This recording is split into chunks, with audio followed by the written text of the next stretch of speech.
Assalamualaikum warahmatullahi wabarakatuh. Perkenalkan, nama saya Muhammad Yasir Hamdani R dari kelas PJKRD NIM 2003015011043. Baiklah, pada video kali ini saya akan mempresentasikan suatu tugas individu saya yang berjudul pengertian belajar gerak. Apa yang dimaksud pembelajaran gerak? Belajar atau pembelajaran adalah suatu topik yang paling penting dalam perbincangan para psikolog karena merupakan sebuah konsep yang sulit untuk didefinisikan. Hergenham dan Olsom 1993 mendefinisikan belajar sebagai suatu perubahan yang relatif permanen dalam potensi perilaku sebagai hasil dari pengalaman dan tidak dapat dikaitkan dengan keadaan sementara dari tubuh serta disebabkan oleh sakit, kelelahan, atau obat-obatan. Apa yang dimaksud pembelajaran gerak? 1. Pembelajaran gerak merujuk pada upaya perubahan perilaku yang berhubungan dengan gerak. Gerak di sini tentunya berhubungan dengan keterampilan yang dalam arti luas bermaksud mengembangkan penguasaan seseorang terhadap keterampilan gerak. Menurut Smith 1993, pembelajaran gerak adalah suatu serangkaian proses yang dihubungkan dengan latihan satu pengalaman yang mengarah pada perubahan-perubahan yang relatif permanen dalam kemampuan seseorang untuk menampilkan gerakan-gerakan yang terampil. Apa yang dimaksud pembelajaran gerak?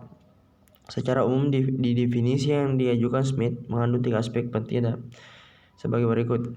1. Belajar merupakan pengaruh latihan atau pengalaman. Belajar tidak langsung teramati, dan ketiga, perubahan yang terjadi relatif melekat. B. Mengukur hasil pembelajaran gerak. Tidak ada seorang pun yang bisa memastikan apa yang terjadi dalam diri individu ketika belajar. Ini diibaratkan atau memasuki kotak hitam dan keluar lagi dengan penampilan yang berbeda. Artinya, guru dan murid bisa sampai pada kesimpulan yang keliru tentang hasil pembelajarannya. Ini harus dihindari sebab biasanya kesimpulan tersebut bisa mengiring guru atau pelatih pada rasa frustasi. B. Mengurus hasil pembelajaran gerak. Hal itu meliputi seperti berikut. Turun naiknya perkembangan berat. 2. Beberapa hasil belajar yang teramati. Pengetahuan konsep. Suatu karakteristik yang pelaku yang terampil adalah pemahamannya akan peraturan, strategi, dan poin-poin penting tentang olahraganya. Pengetahuan yang bertambah dari konsep ini memungkinkan orang itu mampu menilai tuntutan dari olahraganya, menentukan aksi yang paling tepat, serta menganalisis secara efektif hasil dari penampilannya. Kontrol dan koordinasi. Gerak kan dari anak yang terampil dicirikan oleh kualitas aliran geraknya, menunjukkan kontrolnya yang lebih efisien dan koordinasi persendian dan otot yang lebih halus.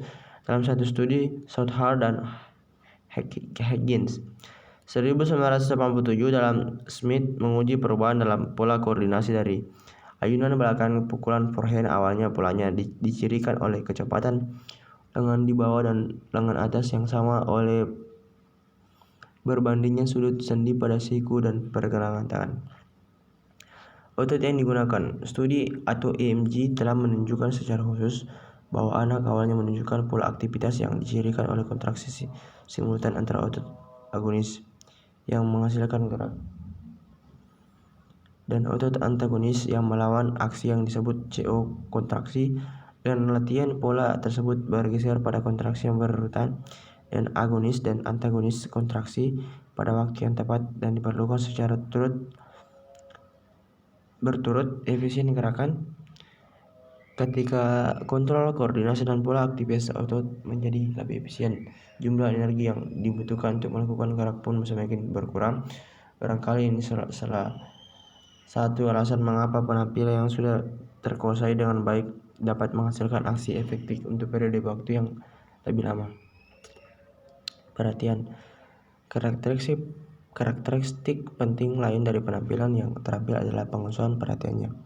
Indikator perilaku dari perhatian yang meningkat ini meliputi pengenalan yang lebih cepat dan merespon pada pola stimulus lingkungan yang kompleks dan tidak terburu-buru ketika keterampilan terbuka, serta kemampuan untuk menyesuaikan secara cepat pada peristiwa yang tak terduga.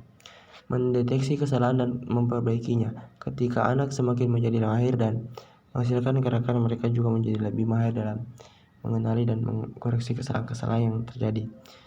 Kesalahan bisa disebabkan oleh pemilihan gerakan yang salah atau ketidaktepatan pelaksanaan aksi yang direncanakan. C. Sifat pengaruh latihan. Karena pembelajaran harus melibatkan proses latihan, guru dan pelatih harus mengetahui beberapa pengaruh latihan.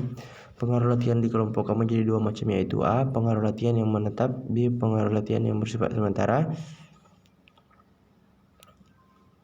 Jadi 3 macam tadi, memisahkan pengaruh menetap dan sementara. 1. Pengaruh positif. Cara guru dalam memberikan instruksi dan dorongan akan meningkatkan penampilan secara sementara.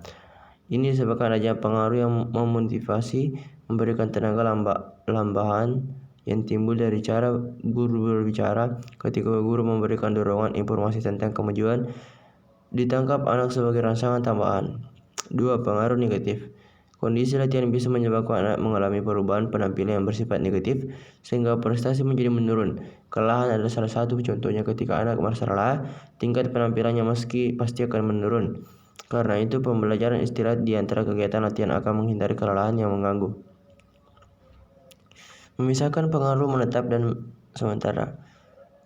Kepeduliannya adalah kita bisa membedakan dan memisahkan perubahan yang terjadi pada diri anak dan keperluan pengukuran kemajuan dikaitkan dengan beberapa hal. 1. Waktu pengukuran. 2. Aspek yang diukur. D. Pengalihan hasil belajar. Pengalihan merupakan aspek penting dalam pembelajaran. Ini mendukung prinsip latihan yang menyatakan bahwa perubahan menetap yang terjadi sebagai hasil dari belajar harus bisa digunakan pada saat diperlukan. 1. Merancang latihan dan pengalihan. Merancang latihan dan pengalihan. Terdapat 2 cara yang dapat ditempuh, yaitu perancang latihan untuk pengalihan, yaitu pengalihan dekat dan pengalihan jauh. Tujuan akhir pembelajaran. Jika tujuan pembelajaran harus berakhir dengan adanya suatu produk tertentu, maka produk itu pastilah penguasaan keterampilan dari seseorang dalam tugas gerak tertentu akan menentukan beberapa besar kemampuan orang itu dalam menyelesaikan tugas dan diberikan dengan derajat keberhasilan yang tinggi. Penampilan terampil. Terdapat 5 variabel yang menunjukkan ciri penampilan yang terampil, yakni smoothness, yang kedua automatically, yang ketiga mental effort, dan keempat stress, dan yang kelima point of view. Itulah tadi pemaparan dari tugas saya. Semoga dapat dipahami dan dapat